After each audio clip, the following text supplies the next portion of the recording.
From the Iowa Agribusiness Radio Network studios in Des Moines, this is Iowa Ag Matters. I'm Riley Smith. In today's show, Mark wraps up his conversation with Greeneye Technology CEO Nadav Bocher. I have the latest South America update, and Dustin talks with Shane Brockhoff of Meristem. Now here are your hosts, Mark Magnuson and Dustin Huffman.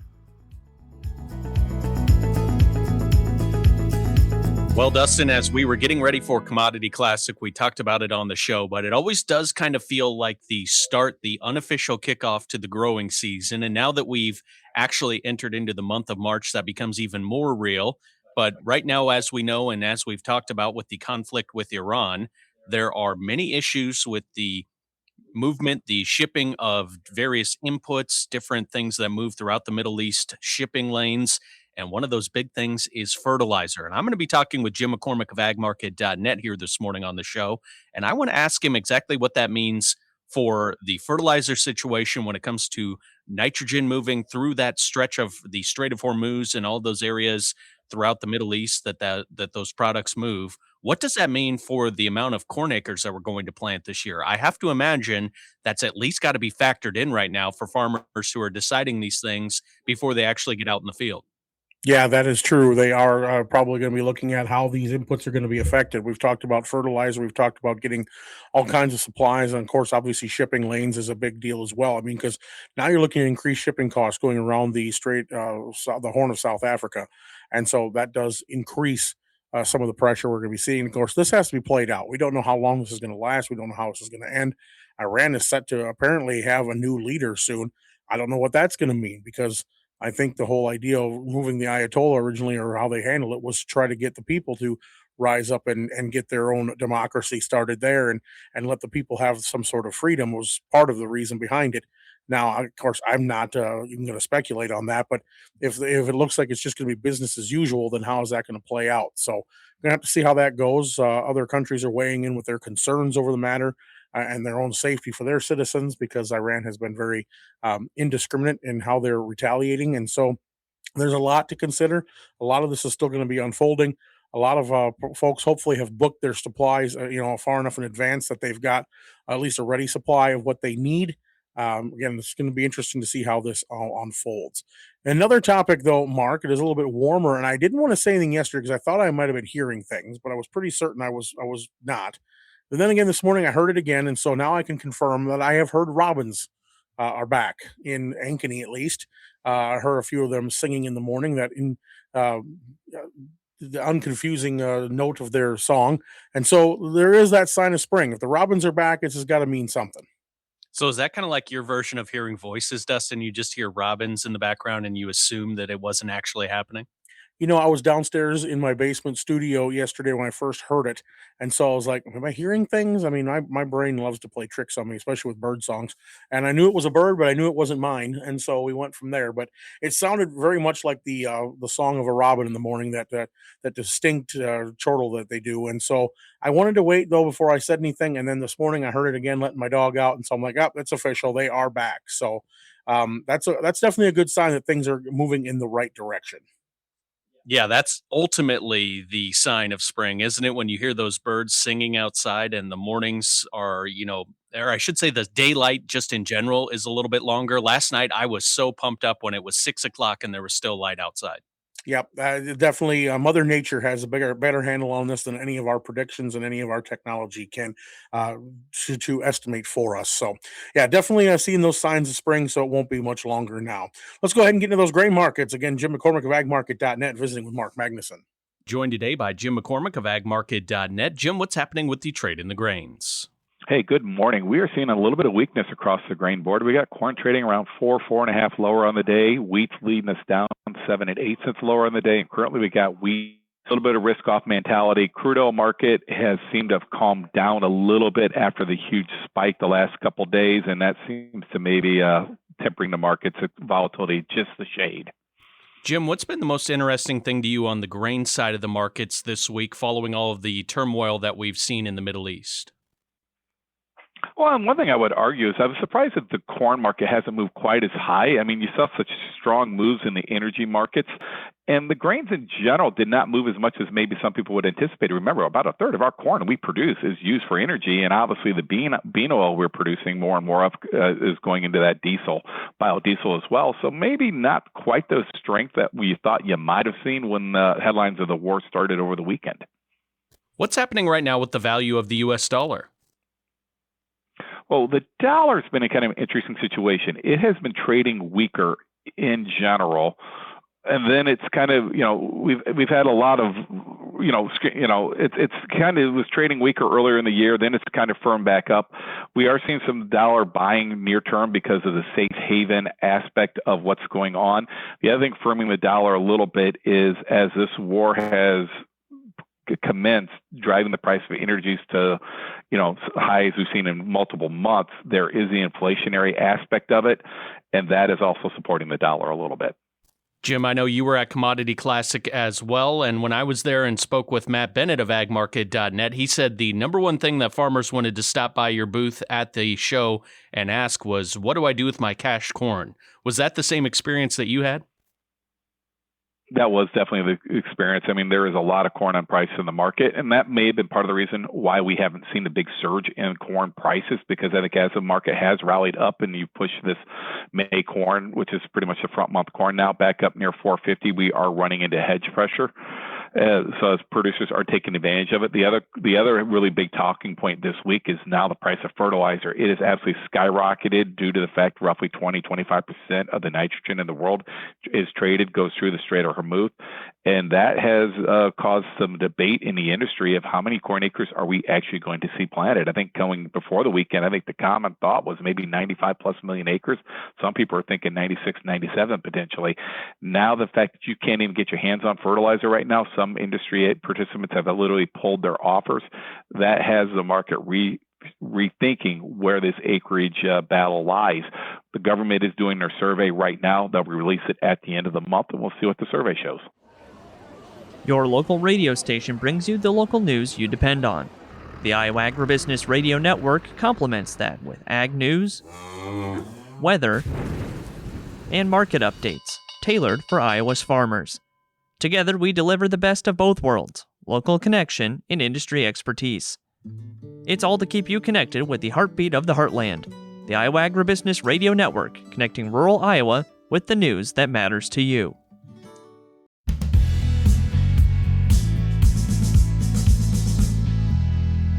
Back on Iowa Ag Matters yesterday, Mark had a chance to start a conversation with Nadav Bocher of Greeneye Technologies, and we're going to hear the rest of that and some of the new stuff they're bringing for farmers here in 2026. And Mark Magnuson has more right now. And Nadav, I know that we've been talking now for several years about Greeneye Technology as a company.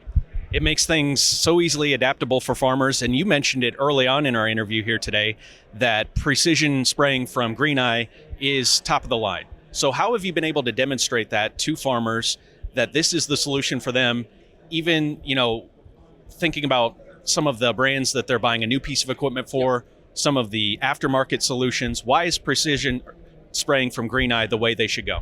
So I think there's a few aspects. Number one is just being farmer friendly in our model. So we charge no per acre fee, no subscription. You buy the technology, you own it for life. As long as you can use it as long as you want. And I think that's a big difference. I think the industry appreciates it, that I buy something and I own it. That's on the pricing side. I think on the product side, we take pride in two main things. We deliver the highest savings, but we also deliver clean field. We take efficacy very, very, very seriously. And that's why we have the dual tank, dual line solution, because we understand we have to enable our customers not just to pinpoint those weeds, but at the same time, very often farmers need to put down residual across the entire field. And we're the only solution that offers those two applications at the same time. And I think this UNL trial we've released earlier this week, that's exactly what it shows, is that as a farmer that is thinking, okay, precision spraying is here, which product fits me the best? I think what it shows is that when you find a product like Greeneye that enables the best practice agronomy, you can benefit from the highest savings, but also highest yield because your field is clean and you can put residual at the same time that you spot spray. So Nadav, for farmers at a show like Commodity Classic that are first hearing about Greeneye for the first time, what are the very first things that they want to know about and the questions they have? Is it a question like you mentioned, the ability to broadcast spray, but then also have that spot spraying at the same time? Yeah, so a few questions that always come. Per acre, are you charging per acre? And I'm always glad to tell them, no, we don't. The other thing is residual. Okay, they get the concept, they understand it, they understand the saving potential, but then the first question is, what do I do with my residual? And then we talk about having two lines, two tanks, and you can broadcast at the same time. So I think those are the two questions that we keep getting from farmers passing by our booth. Nadav Bocher with Greeneye Technology, my guest here today at the Commodity Classic Show. Is there anything else you'd like to let our Iowa farmers, our Iowa listeners know about when it comes to Greeneye Technology? Just anything you're excited about right now? No, I mean, I think there's a lot of new features coming out, expanding to new crops and new use cases beyond herbicides. But the most important thing is understanding that precision spraying is here. Iowa is one of our strongest states as far as adoption, and we see it, like I said, across the country. So if you're interested, just reach out to us and we'll tell you more about what this product can do for you. And one more question I thought of. I have been coming to shows and talking with you now for several years. I've had the chance to see it at a show like this, but I also got the chance to do a ride-along with one of your precision spraying rigs, aftermarket setups. And until you really see it in action, that really brings the whole picture together. Is that available for farmers? Is there a way that they can see it in action and actually see this spraying technology at work? Yeah, so I mean, the benefit today that we grew so much, we have customers all over. So it's really easy for me to just hook up someone that is interested with a close by farmer that he can see the machine live. Also come to one of our dealership locations, another alternative. So for those of you that want to see this technology live, just reach out to us and we'll be able to arrange it.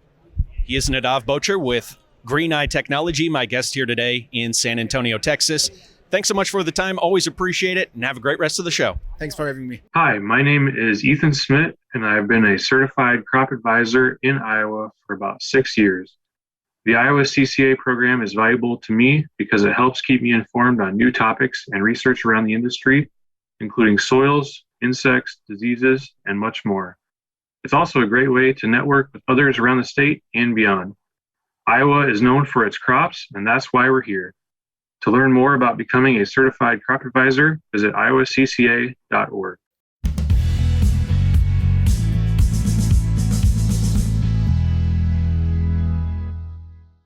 Time to run down the basis numbers for you here on Iowa Ag Matters on this Wednesday. I'm Dustin Huffman. About a fourth of our elevators have raised corn prices about 2 cents, soybeans anywhere from about 2 to 5 cents higher as well. Let's take a look at the numbers. ADM Burlington 15 cents under on corn, $4.29. Soybeans 28 cents under, they're at $11.43. Cargill and Eddyville 24 cents under on corn, $4.14 for the cash bid. New Co-op Algona 41 cents under on corn, $4.03. Soybeans 79 cents under at $10.92 for the cash price. Ag State Sheldon 29 cents under, $4.15. Soybeans 85 cents under at $10.86. Ag State Alta 40 cents under on corn, $4.04 for the cash price. Soybeans 80 cents under at $10.91. Cargill Cedar Rapids 19 cents under on corn, they're at $4.19. Soybeans are 45 cents under, cash price $11.24. Five-Star Co-op Nashua 31 cents under on corn, $4.13. Soybeans 70 cents under at $11.01. Lincoln Way Energy Nevada 24 cents under on corn, cash price $4.20. ADM Des Moines 50 cents under on soybeans, cash bid $11.19. New Co-op Red Oak 33 cents under on corn, $4.11. Soybeans 80 cents under at $10.91. Mid-Iowa Cooperative Green Mountain 46 cents under on corn, $3.98. Soybeans 85 cents under at $10.86 for the cash bid. New Co-op Sheraton 35 cents under on corn, cash price $4.09. Soybeans 80 cents under, $10.91. Walk-On Feed Ranch 45 cents under on corn, $3.99. Soybeans 73 cents under, $10.98. New Co-op Glidden 39 cents under on corn, $4.05 for the cash bid. Soybeans 79 cents under, $10.92. Innovative Ag Farley 44 cents under on corn, $4 even. Soybeans 79 cents under at $10.92. And Cargill Muscatine is closed for the season. They will resume deliveries the week of March 23rd. Cash corn and soybean bids are subject to change without notice. Always check with your local elevator when making sales to obtain the most recent price. And that's been a check of your cash corn and soybean bids here on Iowa Ag Matters. Stay with us. We'll be right back after this message. Your local radio station brings you the local news you depend on. The Iowa Agribusiness Radio Network complements that with ag news, weather, and market updates tailored for Iowa's farmers. Together, we deliver the best of both worlds, local connection and industry expertise. It's all to keep you connected with the heartbeat of the heartland, the Iowa Agribusiness Radio Network, connecting rural Iowa with the news that matters to you.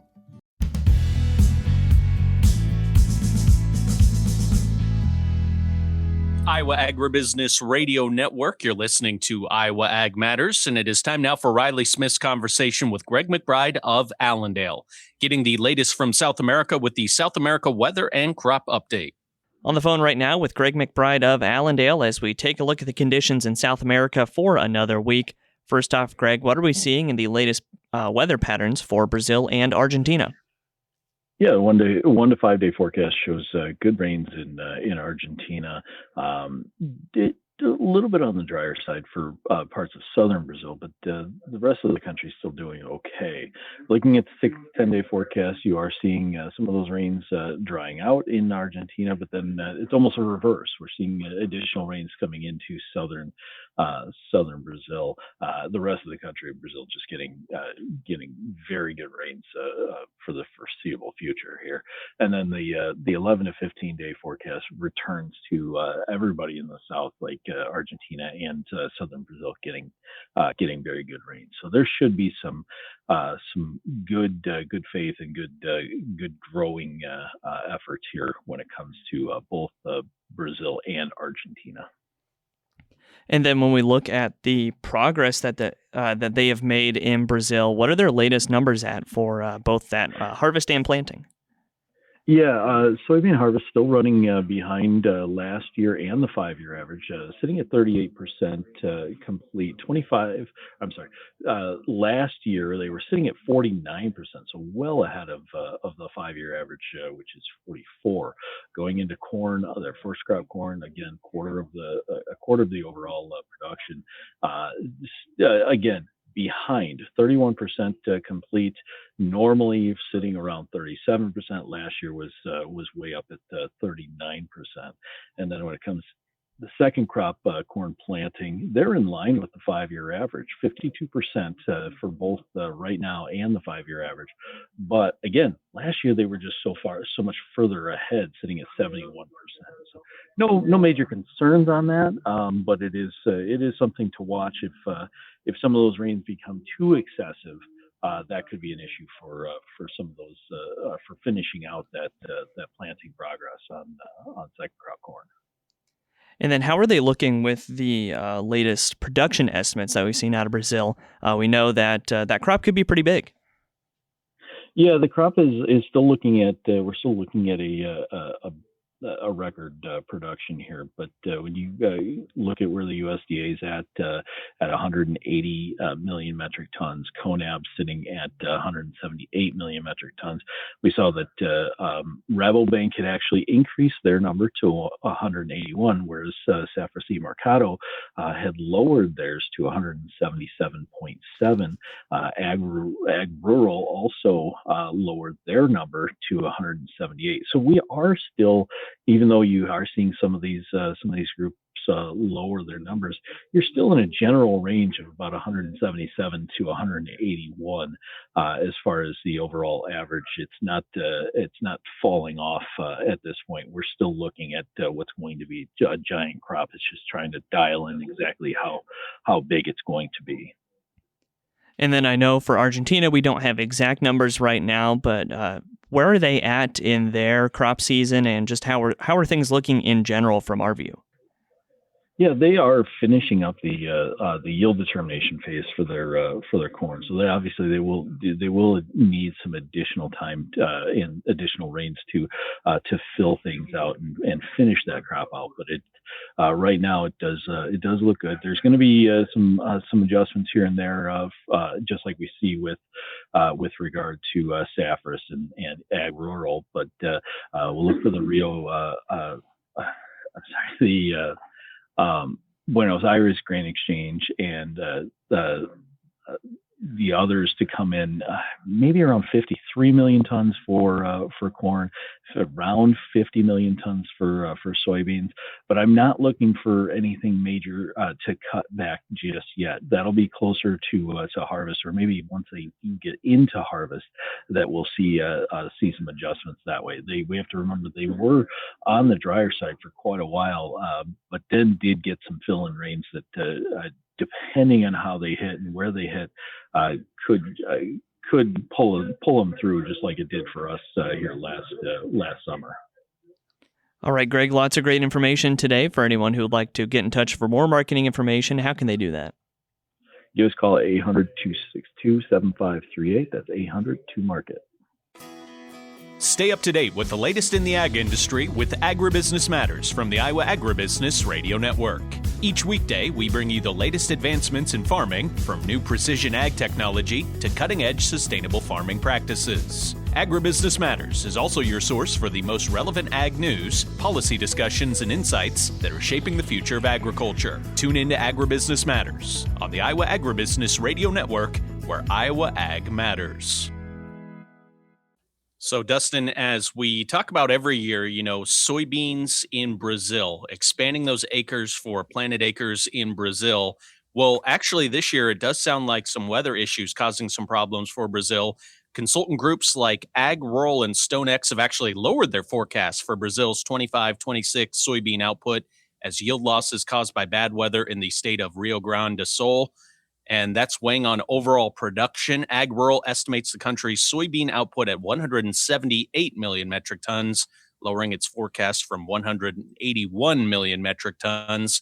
So really, probably in the grand scheme of things, just a little bit of a haircut, but it is interesting because we talk about it all the time about how there always seem to be on the upward trend when it comes to those soybean acres. Well, exactly it, and they have been. I mean, you look at having been in Rio Grande do Sul and having been in Mato Grosso in these states where there's a lot of agriculture going on. I mean, they're just expanding. They're bringing more land into production and getting it cleaned up and grazing it down and then putting it into production. So they've got more exponential growth ahead of them.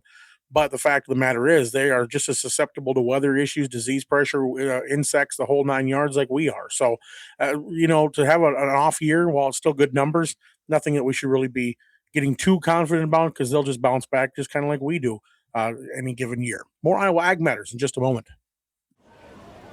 Your local radio station brings you the local news you depend on. The Iowa Agribusiness Radio Network complements that with ag news, weather, and market updates tailored for Iowa's farmers. Together, we deliver the best of both worlds, local connection and industry expertise. It's all to keep you connected with the heartbeat of the heartland, the Iowa Agribusiness Radio Network, connecting rural Iowa with the news that matters to you.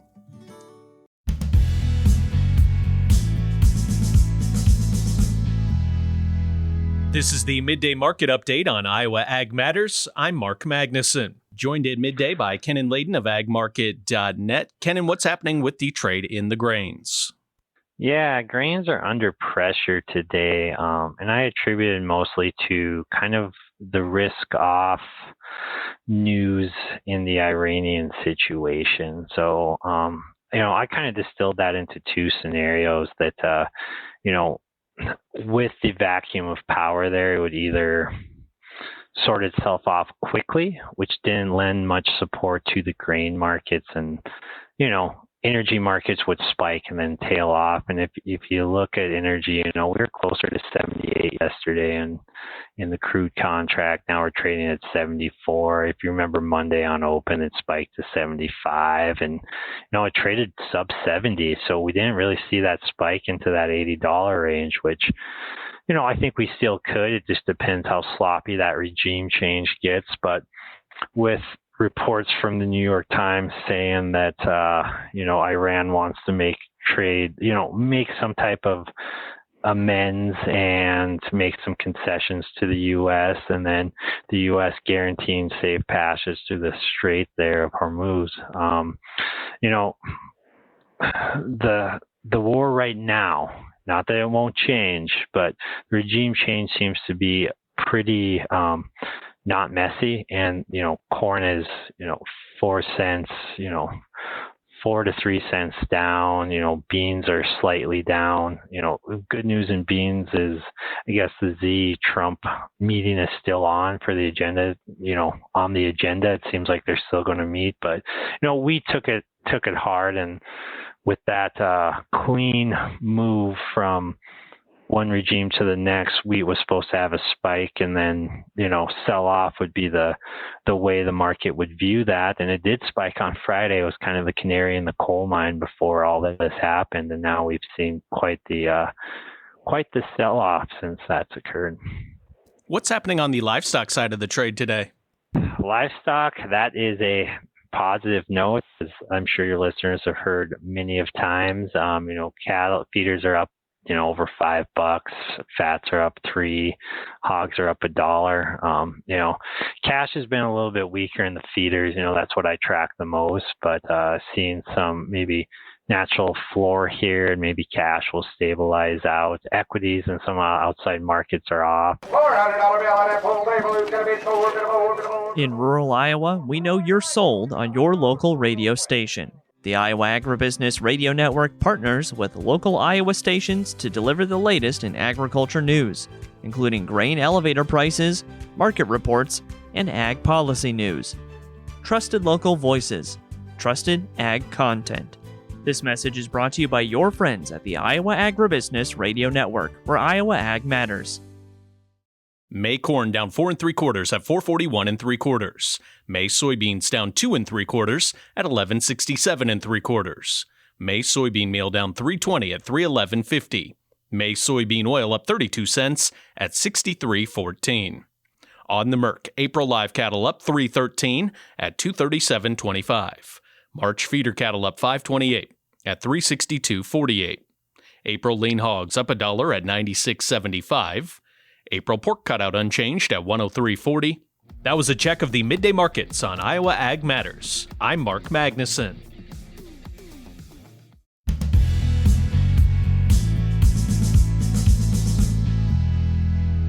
Back on Iowa Ag Matters, and we are going to keep going here with the market information as we get our livestock analysis coming here from Jim McCormick of agmarket.net as he once again sits down with Mark Magnuson.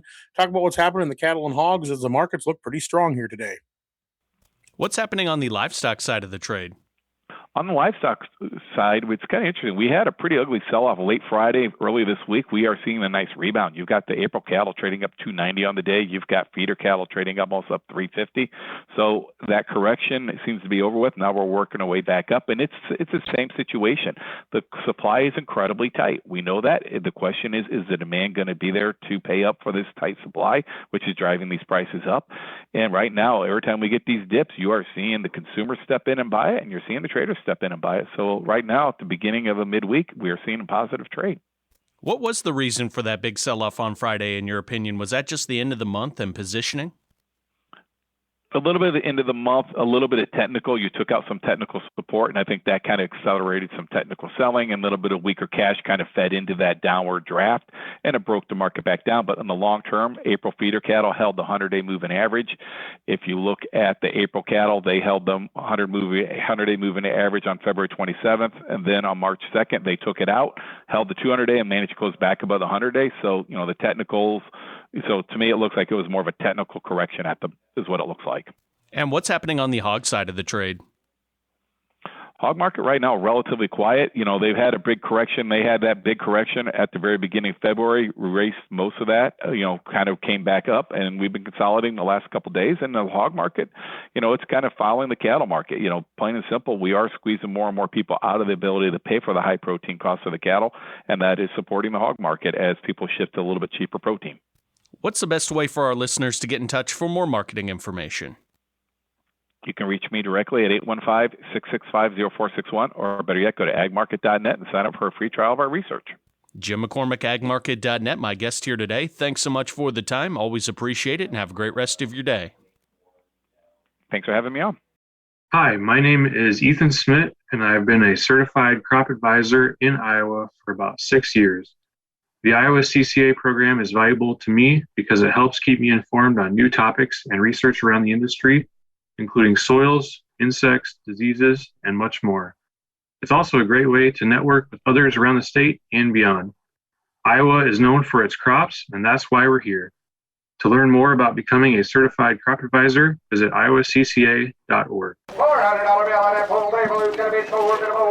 In rural Iowa, we know you're sold on your local radio station.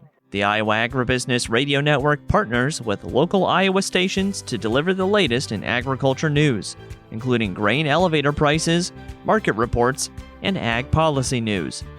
Trusted local voices, trusted ag content. This message is brought to you by your friends at the Iowa Agribusiness Radio Network, where Iowa Ag matters.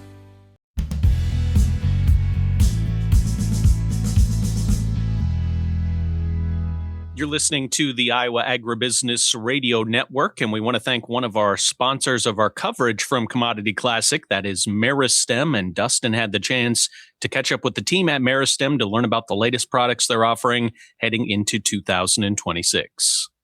Iowa Agribusiness Radio Network here at the 2026 Commodity Classic in San Antonio. Our coverage being brought to you by the Iowa Corn Growers Association, Cropland, Meristem, who we're talking to here today, and also the folks at Nutrient. And we're talking right now with Shane Brockhoff, and the southwest Iowa near the Omaha border there, but the Nebraska border. But first of all, thanks for taking a few minutes to talk with us today. Yeah, absolutely. I appreciate the opportunity. All right, so as we're looking ahead to 26, obviously Iowa, like everybody else, they saw their challenges. Let's talk about some of the Meristem products you guys are running through and what you're talking to Iowa farmers about here as they're getting ready for another year. Absolutely. Meristem's mission in the market is to help farmers take costs out of production. And we do that a lot of different ways, cut out some middlemen at the top level of agriculture, some of the top levels, and cut the middlemen out. We ship concentrated adjuvants, concentrated starter fertilizer, cut that cost of shipping water out of the market. It's a big part of our message. And then we're trying to, deliver live biologicals to the agriculture sector, give farmers that innovation and very simple delivery platform, concentrate down insecticides, fungicides, preserve a lot of yield on every acre with a very simple delivery system. We know it's hopper throttle. So then, if you're talking about a concentrated system there, how difficult is it, or how much is it a challenge at all for farmers to go ahead and use that, being it's not already mixed with the water, as you said before? No, it isn't. So when you think about Upshift C+, that's our concentrated starter fertilizer. Basically, we ship dry concentrated starter, and you as a farmer dilute that in water. So 0.5 pound per gallon of water dissolves very easily, very similar to like liquid spray grade AMS.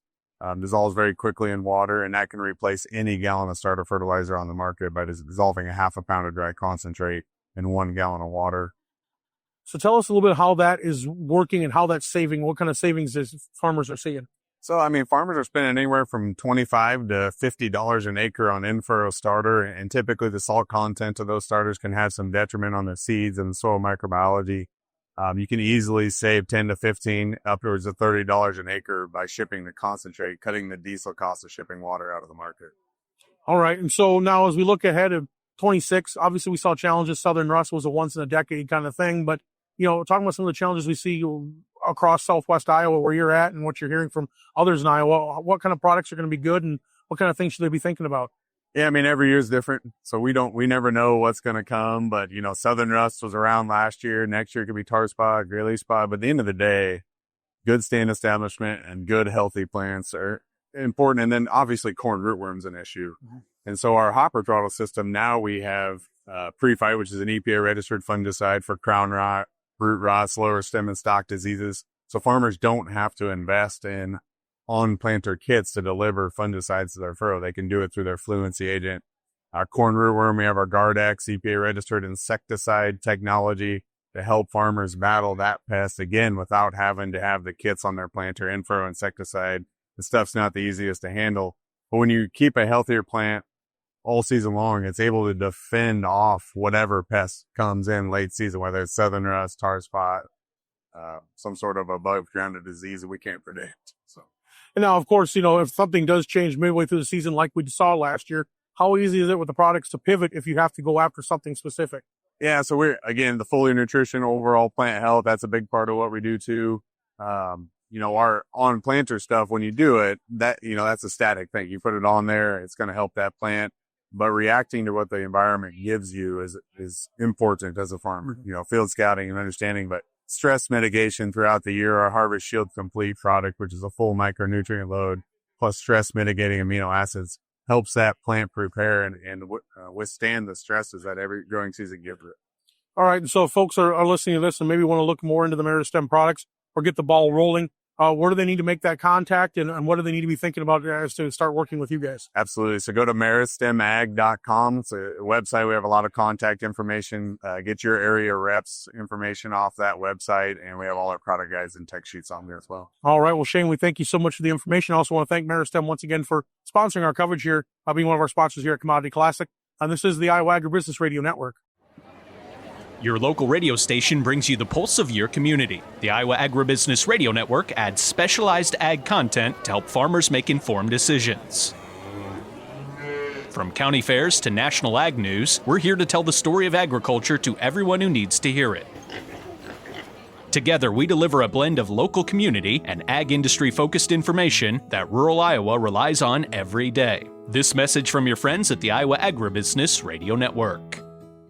Well, that is going to put the wraps on another episode of Iowa Ag Matters. Of course, thanks to Mark and Riley for being part of this. And of course, thanks to you for listening. You can find all our content online at iowaagnet.com. You can also check out our daily market recap that we're doing with the folks at agmarket.net up on the web there as well, through our YouTube channel and through our social media channels. While you're there, don't forget to subscribe for our daily e-newsletter as well. From the Iowa Agribusiness Radio Network studios in Des Moines, I'm Dustin Huffman. Thanks for listening.